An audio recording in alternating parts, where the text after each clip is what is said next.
Jak się mówi, że ma się to uczucie w jelitach, czyli to po angielsku gut feeling, to one naprawdę wysyłają nam sygnały. Także wiele rzeczy, wiele sygnałów, które sterują naszym życiem, naszym funkcjonowaniem, to właśnie bakterie. Takim naszym głównym organizmem modelowym jest Bacillus subtilis. Przyniosłam również bakterie z Antarktydy. Badamy takie fundamentalne procesy życiowe. Naszym głównym obiektem badawczym jest biosynteza białek. Proces absolutnie podstawowy dla każdej komórki żywej. Szukam czegoś, co odróżnia bakterie od komórek na przykład ludzkich. Jakieś drobne niuanse, często jakieś jedno białko, które działa w inny sposób niż u człowieka i te miejsca pozwalają nam później na projektowanie i szukanie antybiotyków.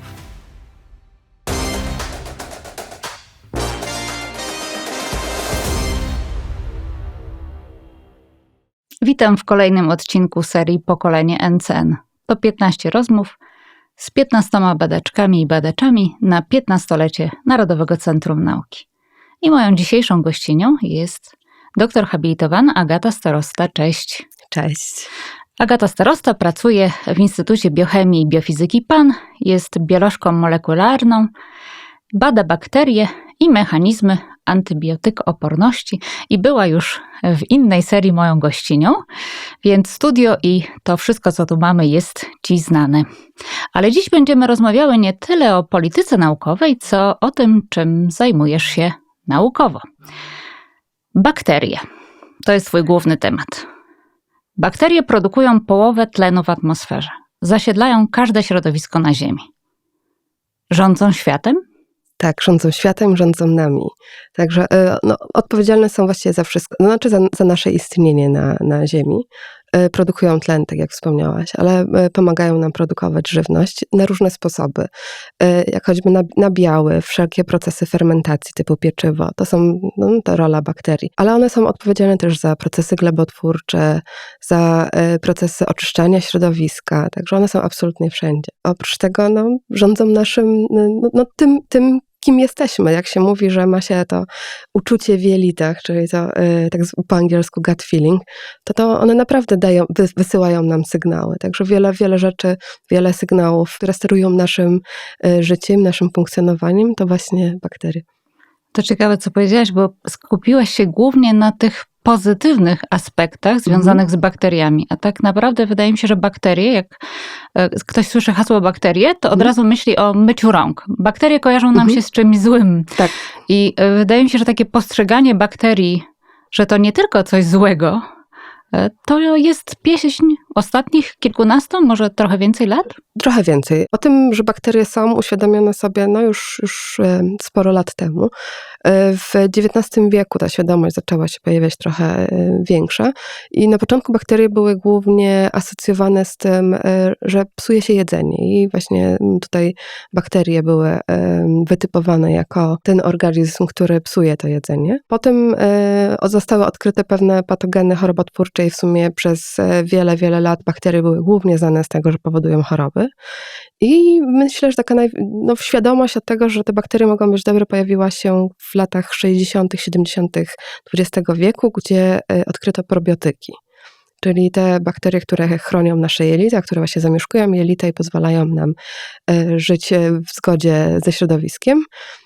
A taki rozkwit tej takiej wiedzy odnośnie tego, jakiego typu bakterie mamy i że mamy też te dobre bakterie, to myślę, że są ostatnie lata. A XXI wiek to już jest właściwie szaleństwo. Jak się pojawiło sekwencjonowanie mikrobiomów, nie tylko jelitowych, one są najbardziej znane, ale też skóry i różnych innych części ciała, organów, także to myślę, że to będzie taka przyszłość, także to są takie podwaliny medycyny przyszłości. Mamy dzisiaj bakterie w studiu. Przyniosłaś swoją kolekcję. Tak, co tutaj mamy? W laboratorium pracujemy na kilku bakteriach. Takim naszym głównym organizmem modelowym jest Bacillus subtilis, czyli pałeczka sienna. I tutaj mamy ją na niektórych płytkach. Ona wygląda tak mało spektakularnie, jak rośnie, ale przyniosłam również bakterie z Antarktydy, ponieważ jednym z nowych projektów w ramach Opus NCN będzie badanie biosyntezy białek w bakteriach z Antarktydy. Tutaj właśnie mamy kilka szczepów, one są rosną w pięknych kolorach, mamy żółte, pomarańczowe, białe, w zależności od tego, na jakich podłożach żyją, na jakich pożywkach. I dlaczego Antarktyda? Nasz instytut opiekuje się stacją arcystowskiego na Antarktydzie. W przyszłym roku otwieramy nowy budynek, już nie możemy doczekać, ale sama stacja działa od prawie 50 lat i w ciągu tego czasu udało się zebrać całkiem pokaźną kolekcję bakterii i grzybów pochodzących stamtąd, często z miejsc, które już nie istnieją, na przykład z lodowców, które się stopiły. Także to są niesamowicie unikalne, piękne organizmy, zupełnie niezbadane.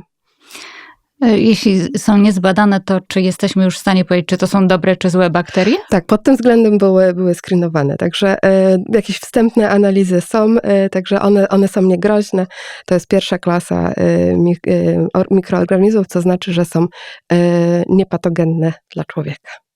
Ale chciałam tutaj też dodać, że płytki, na których przyniosłam, to są szalki Petriego z podłożem z agaru. Wszystko jest zabezpieczone. Nie wiem, czy widać, to jest taki przeźroczysty film wokół niego, to się nazywa parafilm. Myślę, że wielu naukowców to zna. To jest takie bardzo plastyczne tworzywo, które pozwala nam zamykać różne probówki, płytki, tak żeby nic się nie wydostało na zewnątrz. Czyli jesteśmy bezpieczne i Tak. możemy oddychać głęboko. Twój zespół szuka, jak sama to określasz, wytrychów w funkcjonowaniu bakterii. Co to znaczy? Badamy takie fundamentalne procesy życiowe. Naszym głównym jakby obiektem badawczym jest biosynteza białek, czyli proces absolutnie podstawowy dla każdej komórki żywej. A szukając wytrychów, to znaczy, że szukamy jakichś takich czegoś, co odróżnia bakterie od komórek na przykład ludzkich. Jakieś drobne niuanse, często jakieś jedno białko, które działa w inny sposób niż u człowieka. I tego typu, te miejsca pozwalają nam później na projektowanie i szukanie antybiotyków. Bo bakterie, o ile mamy zdrowe bakterie, które nam pomagają, te zdrowe, no to na patogeny chcielibyśmy mieć w dalszym ciągu antybiotyki, które mogłyby te mikroorganizmy unicestwić wtedy, gdy potrzebujemy. Czyli mogę to zbanalizować i powiedzieć, że szukasz takich słabych punktów Tak, bakterii? Tak. I już udało ci się, jak wspomniałaś też niedawno w naszej wcześniejszej rozmowie, zmienić podręczniki. To znaczy twój zespół pokazał, że transkrypcja i translacja w bakteriach nie zawsze są sprzężone. Tak, jak się w szkole uczy na biologii o właśnie replikacji, transkrypcji, translacji, czyli o tym, jak przepływa informacja z DNA do RNA do białek, to cechą charakterystyczną bakterii podaje się, że transkrypcja i translacja są sprzężone. Co znaczy, że gdy materiał genetyczny z DNA jest przepisywany na RNA, czyli taką cząsteczkę, która koduje sekwencję białka, to zaraz za tą polimerazą, która to przepisuje, podąża rybosom. One że są bardzo bliziutko siebie.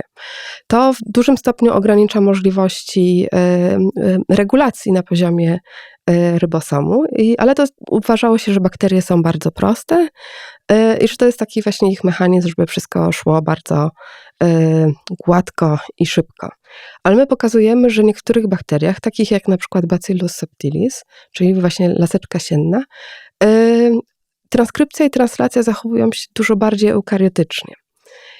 Czyli tak jak w organizmach wyższych. Są niesprzężone, czyli transkrypcja i translacja odbywają się w innych miejscach komórki, co pozwala bakterii na dużo większą jakby dostosowanie, jakie białka będą produkowane i gdzie, w zależności od tego, jak się zmieniają na przykład warunki środowiskowe. Gdy na przykład następuje głód, gdy nie ma jakiejś substancji odżywczej, albo gdy pojawiają się w środowisku jakieś stresogeny.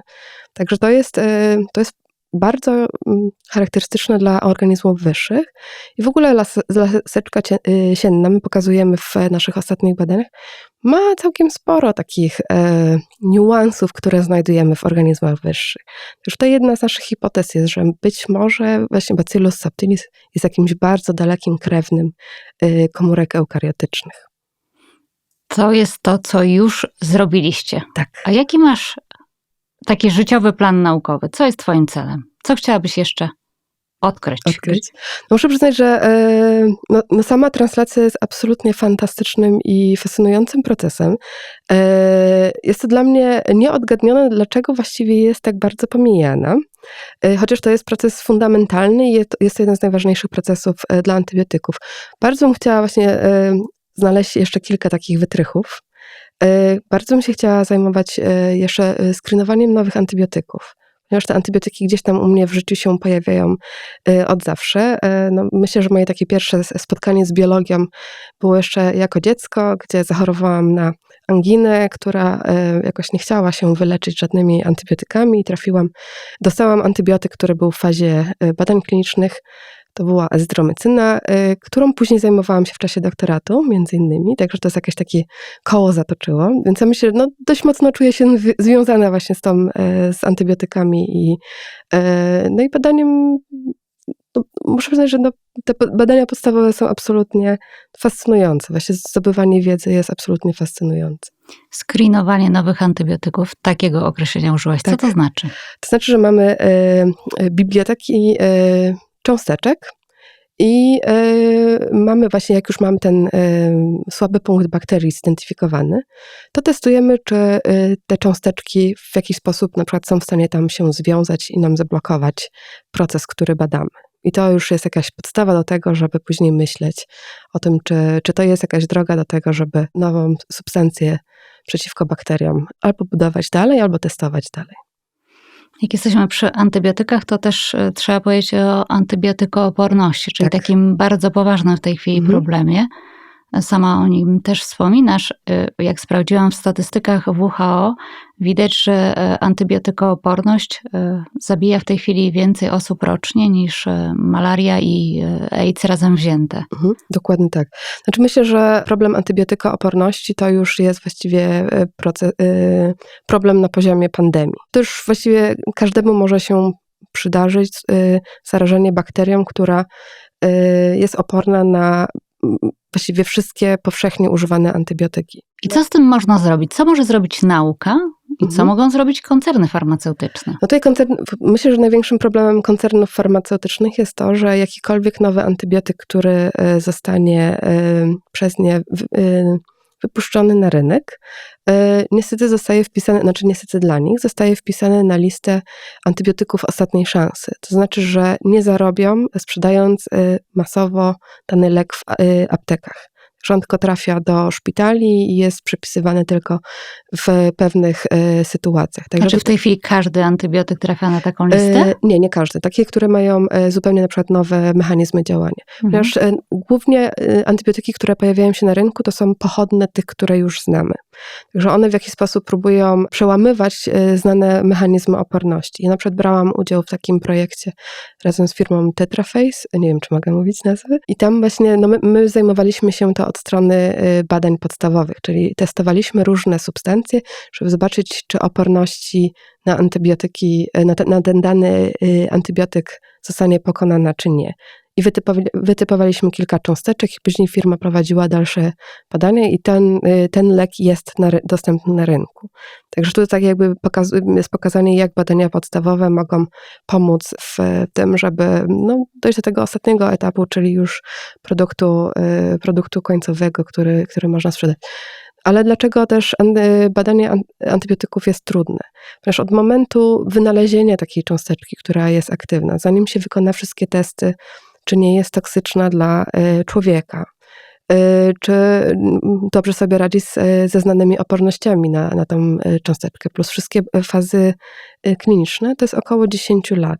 W tym czasie bakterie mogą już się nauczyć, jak sobie radzić z tym antybiotykiem, plus właśnie to, co wspominałam na początku, jest duża szansa, że taki antybiotyk trafi na szpitalne półki i będzie chowany pod kluczem, żeby nie nadużywać go. A co wpływa najbardziej na problem antybiotykooporności? To, że my nadużywamy, czy jakby zachowania ludzkie, czy te bakterie się zmieniają? Dość mocno skomplikowany temat. Jednym z takich przyziemnych problemów to jest na przykład przepisywanie antybiotyków na wszystko. Nawet jak na zakażenie wirusowe, gdzie antybiotyki nie zadziałają, bo na wirusy to są zupełnie innego typu no organizmy nie, bo wirus nie jest organizmem żywym, ale no cząsteczką, która nas może zarażać. Także nadmierne przepisywanie antybiotyków, używanie antybiotyków w rolnictwie.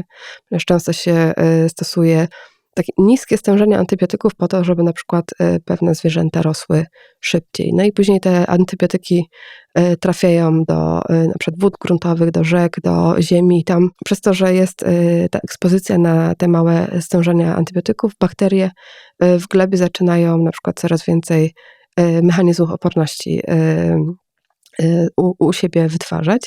W ogóle większość antybiotyków w ogóle pochodzi ze środowiska. Około 75% antybiotyków, które znamy i używamy, jest produkowane przez bakterie, które żyją w glebie. Także bakterie używają antybiotyki po to, żeby na przykład kolonizować jakieś nowe nisze, żeby zyskiwać przewagę nad innymi bakteriami. Także one tutaj takie walki antybiotykowe w ziemi się toczą. I tutaj na przykład teraz przy jednym z takich problemów zmian klimatu i susz jest to, że stężenie tych antybiotyków w glebach wzrasta. I w związku z tym wzrasta też problem antybiotykooporności, bo to są też, i to co hodujemy, to nawet nie trzeba jakoś dodatkowo dodawać tych antybiotyków do środowiska, tylko one po prostu same zagęszczają się. I to będzie wpływało na rośliny, które tam hodujemy, na zwierzęta, które wypasamy. Także to jest dużo bardziej złożony problem. Więc nawet jeżeli wdrożymy wszelkie mechanizmy zapobiegające powstawaniu tej oporności, to środowisko ma też swoje drogi do tego, żeby utrudniać nam życie. Pracowałaś przez lata za granicą. Gdybyś mogła przenieść jedną rzecz taką systemową z ośrodków, w których pracowałaś w Niemczech i Wielkiej Brytanii do Polski, to co to by było? Stabilne finansowanie. To zwłaszcza w Niemczech. W Niemczech te granty były. One były na długo, one były na 5 lat, one często były przedłużane, jeżeli były wyniki. Także to była dużo większa przewidywalność. Można było sobie pozwolić na bardziej ryzykowne projekty, ponieważ czas realizacji tych projektów był dużo dłuższy. No plus była możliwość właśnie zatrudniania tych ludzi. To, co mi się też bardzo podobało, było właściwie w większości laboratoriów, tych większych, istnieje coś takiego jak pozycja doświadczonego naukowca. I to są osoby, które faktycznie pracują w labie i pomagają. U nas trochę tego brakuje, bo jak się dochodzi do pozycji postdoka, to właściwie później jest jakby oczekiwanie, że zostanie się szefem projektu czy szefem grupy, a gdzieś po drodze na przykład nie każdy chce być szefem.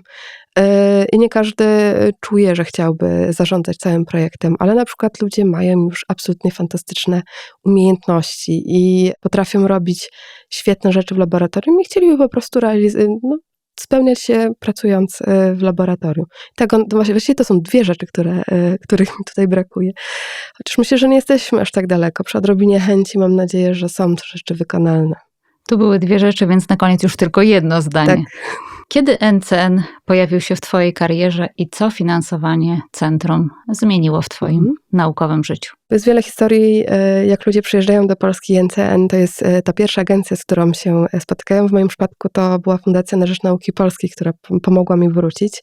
Ale NCN to był mój drugi grant i on pozwolił nam się przenieść z Lublina do Instytutu Biochemii i Biofizyki Polskiej Akademii Nauk, w którym właściwie mogliśmy realizować absolutnie wszystko to, na co mieliśmy pomysł. Znaczy mamy dostęp do infrastruktury, współpracę z fantastycznymi ludźmi, więc to pozwoliło nam się rozwijać. To pozwoliło mi też jakby kontynuować budowanie zespołu, bo zaczęłam z kilkoma osobami i możemy kontynuować wiele z tych badań, które zaczęliśmy. Także NCN nam daje tą namiastkę stabilności. Także to pozwala nam po prostu zajmować się tym, co sprawia nam ogromną przyjemność, a jednocześnie mamy to szczęście, że gdzieś tam zmieniamy to, jak ta biologia jest rozumiana. Dziękuję bardzo. Dziękuję. Agata będzie kontynuować badania, a my będziemy kontynuować nasz cykl. Do zobaczenia. Do zobaczenia.